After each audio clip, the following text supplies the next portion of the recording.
The stars winked out one by one along the edge of the Orion Arm, not with the dramatic flare of a supernova, but with an eerie silence that troubled the few who noticed. Only a handful of long-range sensors caught the anomaly, a darkness that moved with purpose. Captain Mark Davis of the Earth Science Vessel Pioneer adjusted his uniform collar as he stared at the readings for the fifth time. His weathered face, creased from years of space travel, showed growing concern. "Run the analysis again," he ordered his science officer. Lieutenant Ben Foster sighed but complied. "Captain, we've checked 3 times. Something is consuming stars in Sector 85. The pattern is deliberate." Davis nodded slowly. "Send the data to Earth Command and a Galactic Council. Flag it as urgent." 2 weeks later, Davis stood before the Galactic Council chambers, a massive circular hall where representatives from 52 spacefaring species gathered. Humans were relatively new members, having achieved faster-than-light travel only 80 years prior. Many species still viewed them as primitive upstarts. "The human representative may speak," announced the council leader, a tall, 6-limbed Telgian, whose species had been traveling the stars when humans were still discovering fire. Davis stepped forward, feeling small beneath the towering architecture built for species far larger than humans.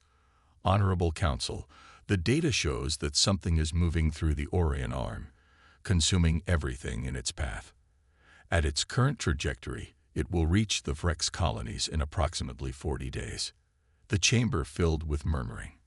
A massive reptilian Krell warrior rose from his seat, his armored scales catching the light. "Humans always see threats in shadows," he growled. "Your species evolved as prey animals, forever jumping at noises in the dark." Laughter rippled through the chamber. "The evidence is clear," Davis insisted, pointing to the projection showing the advancing darkness. "We need to prepare defenses and evacuate the systems in its path." The insectoid Vrex representative clicked her mandibles in annoyance. "Our defense systems are the most advanced in the quadrant.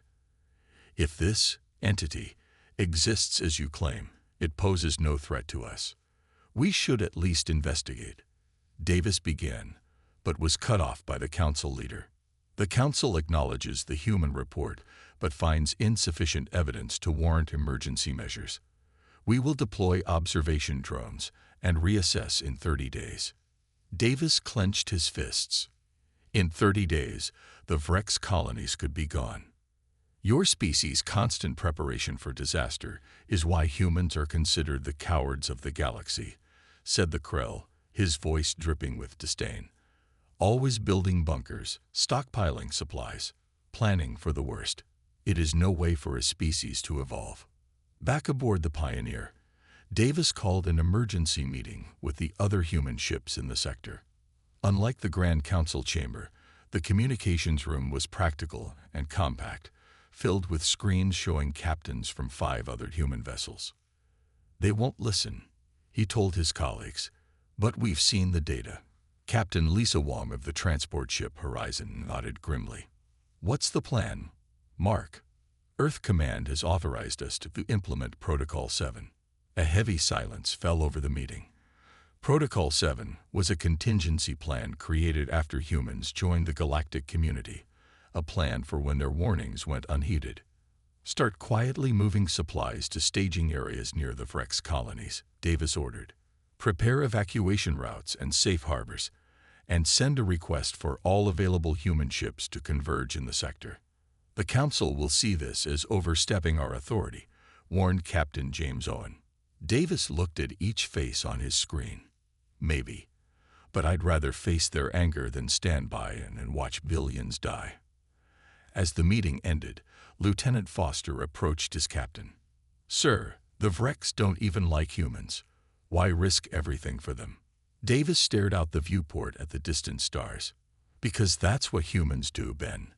We prepare for the worst and hope for the best. They call it cowardice. I call it responsibility."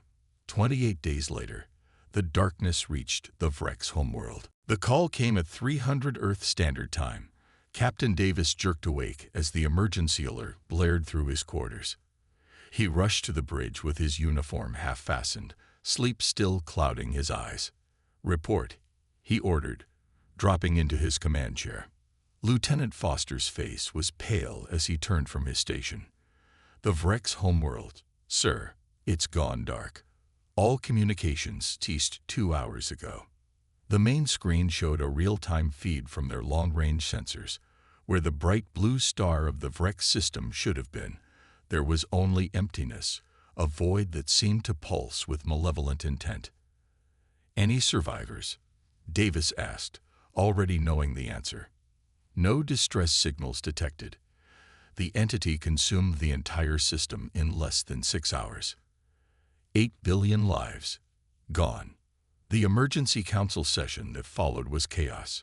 Species that had looked down on humans for generations now turned desperate eyes toward them. "How did you know?" demanded the Telsian council leader, his normally composed features twisted with fear. "How did your primitive species predict this attack?" Davis stood calmly at the center of the chamber. "We didn't predict it. We observed, analyzed, and prepared for the possibility. Just as we've been doing since the first cave dwellers watched for predators in the night." The massive Krell warrior who had mocked humans now pounded his armored fist against the speaking platform. "We must gather our fleets, strike back with all our might, show this entity the true power of the warrior races." Cheers erupted from several delegations.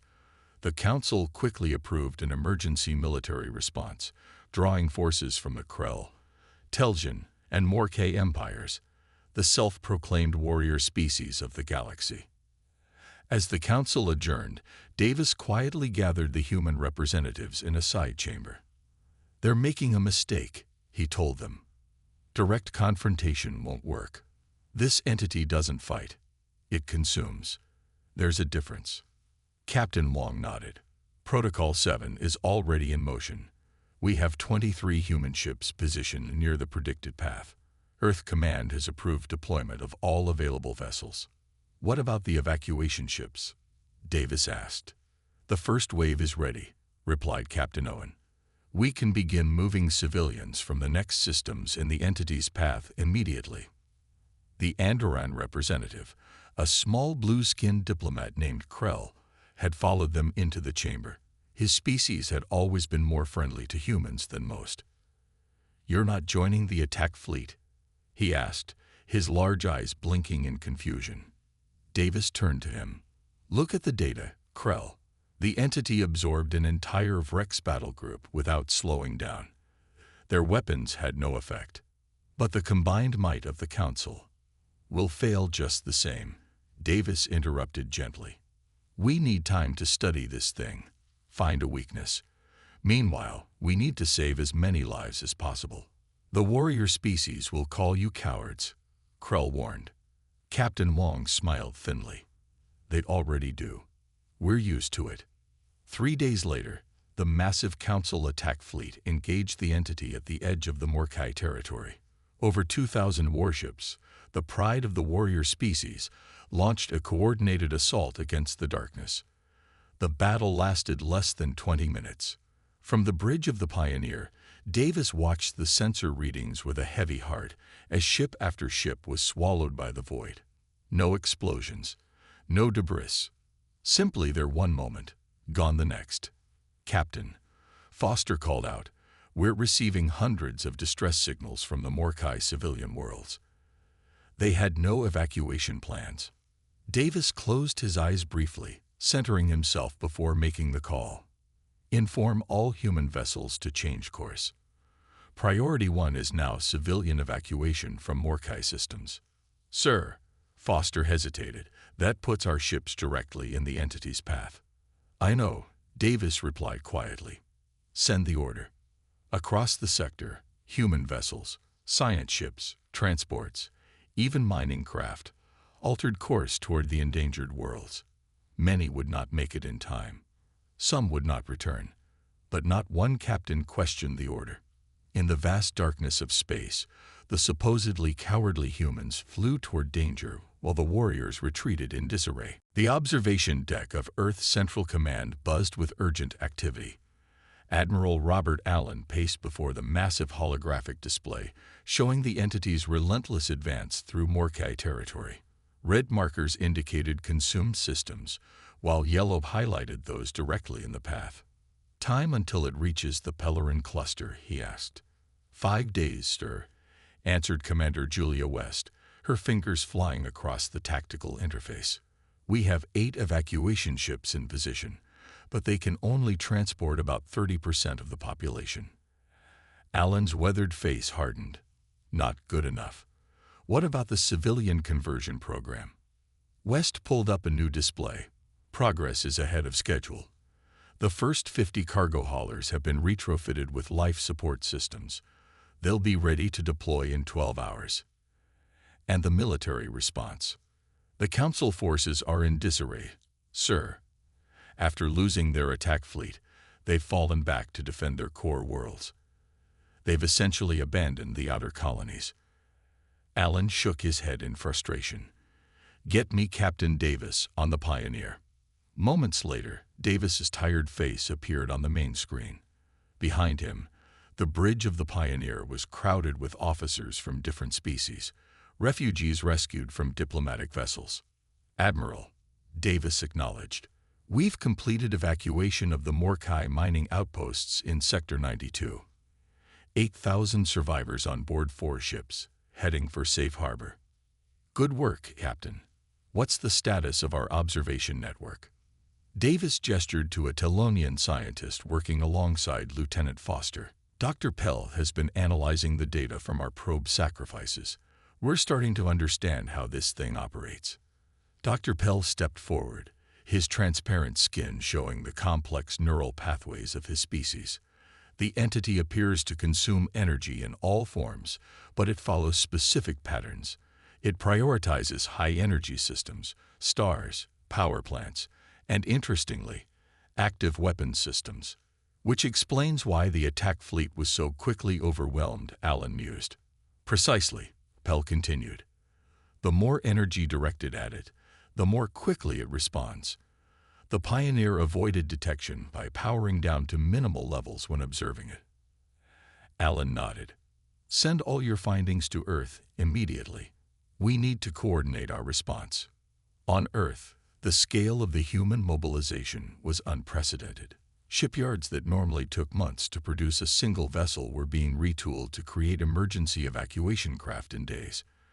Training centers worked around the clock, teaching civilian volunteers how to operate life support systems and coordinate rescue operations. In an underground bunker beneath the Pacific Ocean, the Earth Defense Council convened an emergency session. "We've received requests for aid from 17 different species," reported General Maria Garcia.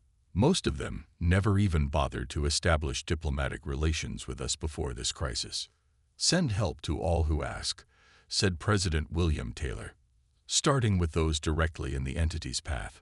"Sir," objected one of the military advisors, "many of these species have actively discriminated against humans. The Vrex wouldn't even allow human ships to dock at their stations." Taylor's response was firm. "That doesn't matter now. We help everyone we can, regardless of past relations. The retrofitted civilian fleet will be ready for full deployment in 36 hours, Garcia continued. "But we need to establish safe harbor worlds for the refugees." "What about the abandoned mining colonies in the Ta-CD system?" suggested Admiral Allen through his video link. "They have basic infrastructure and are far from the entity's current path." "Make it happen," ordered Taylor, "and launch the emergency broadcast protocol. Any human vessel, military or civilian, is authorized to provide aid." Across the galaxy, human ships receive the emergency orders. From luxury cruise liners to small private yachts, every FTL-capable vessel with a human crew changed course toward the endangered systems. On the commercial freighter North Star, Captain Jack Miller gathered his small crew in the cargo hold. "I won't lie to you," he told them, gesturing to the hastily installed stasis pods lining the walls. "Where we're going is dangerous. The Council vessels have retreated. We'll be on our own. How many can we save with these?" asked his engineer, Tom Baker. "Maybe 200, Miller replied. "Not much, but it's something." Baker looked around at the other crew members, then back to his captain. "When do we leave?" Miller checked his watch. 20 minutes. Just enough time to record messages for your families. No one mentioned turning back. No one suggested waiting for military escort. The supposedly cowardly humans simply did what needed to be done. The refugee transport Mercy bucked violently as another system failed. In the cramped command center, Captain Emma Wilson gripped her console, knuckles white as emergency lights bathed the bridge in pulsing red. "Status on the Pellerin families in Cargo Bay 3, she demanded. Her first officer, Lieutenant Paul Reed, checked the life support readings. "Stable, but we're at 182% of recommended capacity. Hull integrity is holding at 74%. Wilson nodded grimly. The Mercy had been designed to transport 500 passengers. They were currently carrying 1,326 refugees from 4 different species. The ship groaned under the strain. "What about the entity?" she asked. 16 hours behind us and gaining," Reed replied. "We've pushed the engines beyond safety parameters. Chief Harris says we might get another 2 days at this speed before total failure." Wilson studied the star chart, eyes searching for options. "The Krell Defense Fleet. Gone, Captain." The last transmission indicated they were launching their final attack 3 hours ago. No communication since. The Krell, proud warriors who had mocked humans for generations, had made their last stand around their homeworld. Their fleet of 1,200 warships, sleek, deadly vessels designed for conquest, had been considered invincible. Now, they were simply gone. "Any word from the Council?" Wilson asked, though she already knew the answer. Reed shook his head. The emergency session dissolved into chaos. The Telsian delegation is demanding all remaining military vessels protect their core worlds. The Morkai representative physically attacked the Vrex ambassador, claiming they had secret knowledge of the entity. And the human evacuation fleet. "Scattered across 18 systems, Captain. The Pioneer is coordinating from the edge of Sector 115, but communications are becoming difficult as the entity expands." Wilson made a quick calculation. "Set course for Rally Point Echo. We'll rendezvous with any ships that make it there." On the observation deck of the Pioneer, Captain Davis watched through the viewport as a steady stream of makeshift evacuation vessels arrived at the rally point. Cargo ships, science vessels, even luxury yachts, all packed with refugees. Many showed signs of hasty modifications. External power units bolted onto hulls, cargo bays converted to passenger quarters. "That's the 47th arrival in the past 6 hours, Lieutenant Foster reported. "The horizon is bringing in another 300 from the Andorran colony." "And the entity?" Davis asked. "Still expanding at an accelerating rate. The Krell homeworld is gone, along with their entire defense fleet." Davis closed his eyes briefly. Despite their differences, the Krell had been respected adversaries. Billions more lives erased in an instant. "The myth ship is hailing us," Foster said, interrupting Davis's moment of grief. The communication screen lit up, showing the crystalline features of lead mathematician Ver, the myth representative.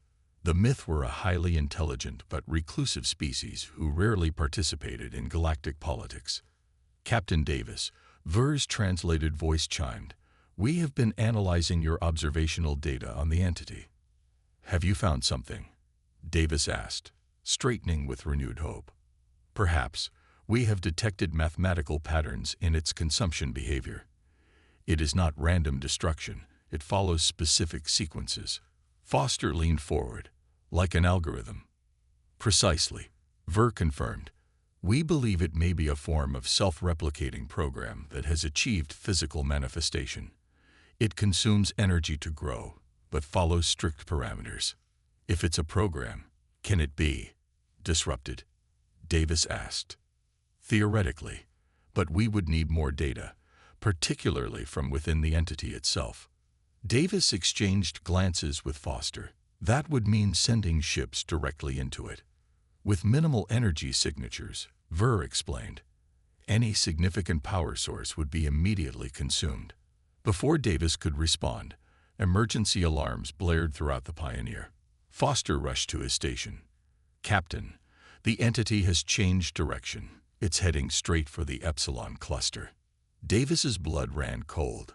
That's where most of the evacuation fleet is gathering. Estimated time until contact, 14 hours. Davis turned back to the myth on screen. "Ver, what data would you need exactly?" "Readings from multiple points within the entity, taken simultaneously. It would require precise coordination of at least 7 vessels. And the survival chances for those ships." The myth paused, crystalline features shifting in what might have been concern. "Minimal, Captain. Perhaps less than 8%. Davis nodded slowly. "Send me the exact specifications. I'll find the volunteers." He turned to Foster. "Alert all human vessels. We've found our breaking point." The emergency conference room aboard the Pioneer hummed with tense energy. Captains from 7 human vessels sat around the battered metal table, their faces illuminated by the holographic display of the entity at the center. "This is a suicide mission," stated Captain Wilson of the Mercy bluntly. "I want everyone to understand that before we continue." No one spoke. No one left. Davis nodded and activated the tactical display. Lead mathematician Ver of the Myth has identified a pattern in how the entity consumes energy.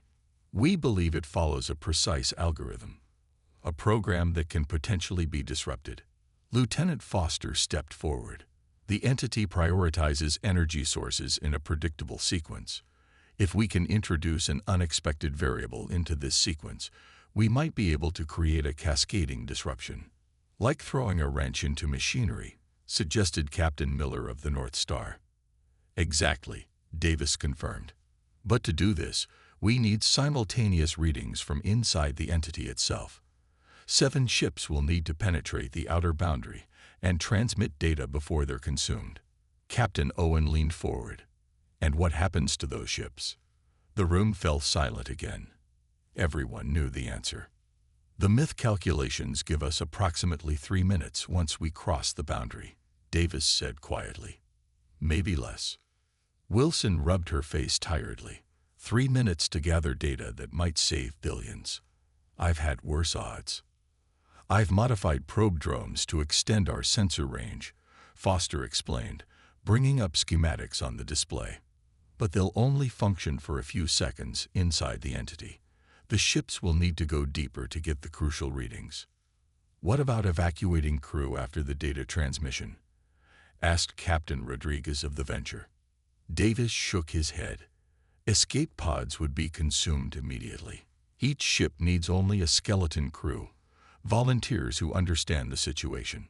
"I'll pilot my own ship," Wilson declared.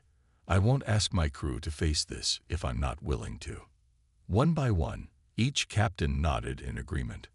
"Once we have the data," Davis continued, "the myth believe they can calculate a disruption sequence. The entity functions like a complex algorithm. If we can introduce the right counter pattern at precisely the right moment, we might be able to create a systemic collapse." "And if it doesn't work?" Owen asked. "Then at least we tried," Davis replied simply. "The council races have retreated to their core worlds. The Krell fleet is gone. We're the only ones stepping up." As the captains dispersed to prepare their vessels, Foster approached Davis privately. "Sir, I'd like to volunteer for one of the mission ships." Davis studied his loyal lieutenant.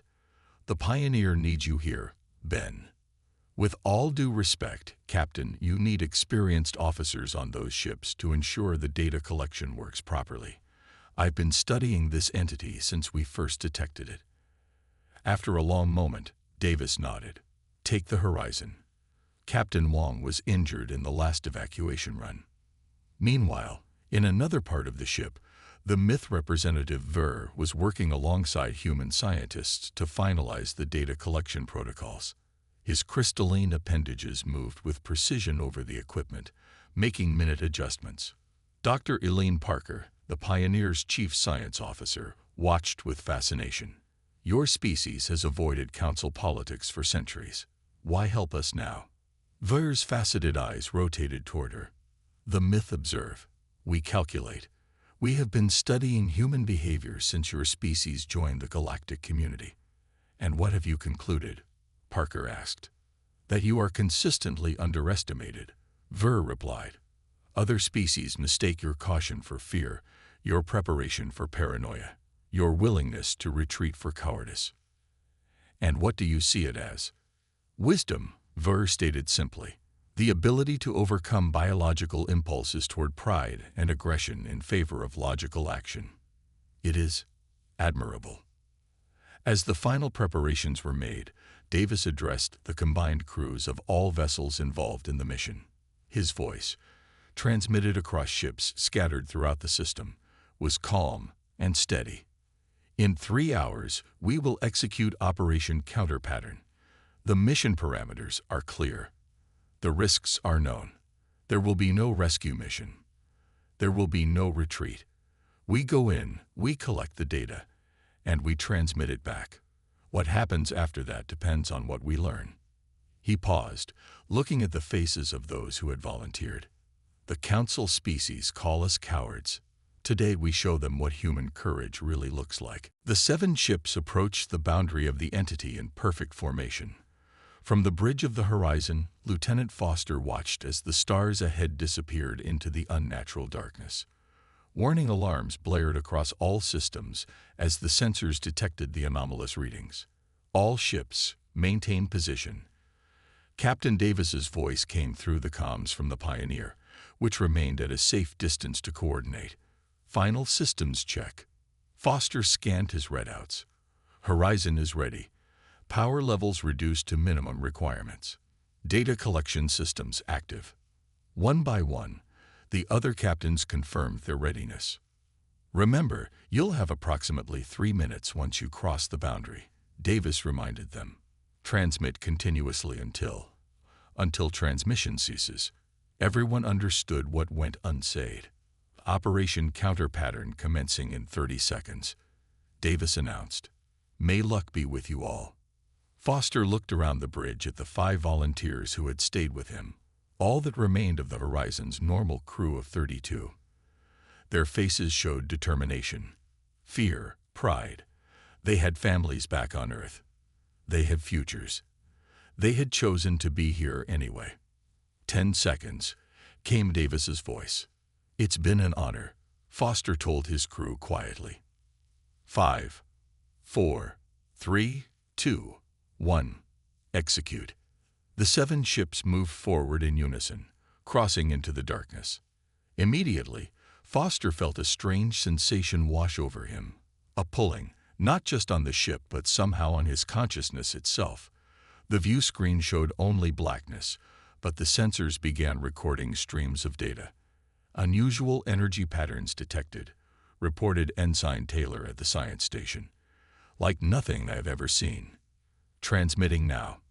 Power fluctuations in the primary systems, called out Chief Morgan from engineering. Something's drawing energy directly from our core. Foster checked the mission timer. 28 seconds had passed since entry. Hold steady, he ordered. Keep transmitting. On the Pioneer, Davis watched the incoming data with growing tension. Beside him, Ver and Dr. Parker worked frantically to process the information. The entity is consuming the ships faster than predicted, Parker reported grimly. We're losing telemetry from the Venture. Davis nodded solemnly as one of the data streams cut off. Captain Rodriguez and his volunteer crew gone in an instant. The remaining ships need to go deeper, Ver insisted, his crystalline form pulsing with agitation. We need readings from the core structure. Davis hesitated only briefly before opening the comm channel. All ships, this is Davis. We need you to penetrate further into the entity. Maximum thrust for 30 seconds. Back on the horizon, Foster acknowledged the order. Understood, Captain. Full power to engines. The ship lurched forward into the darkness, systems groaning under the strain. Warning lights flashed across every console. 1 minute, 15 seconds since entry, Taylor announced. Hull integrity failing. Keep transmitting. Foster ordered. What are you seeing in the data? Taylor's eyes widened as she studied the readings. Sir, there's a pattern here. It's almost like a pulse. Regular intervals, growing stronger toward what must be the center.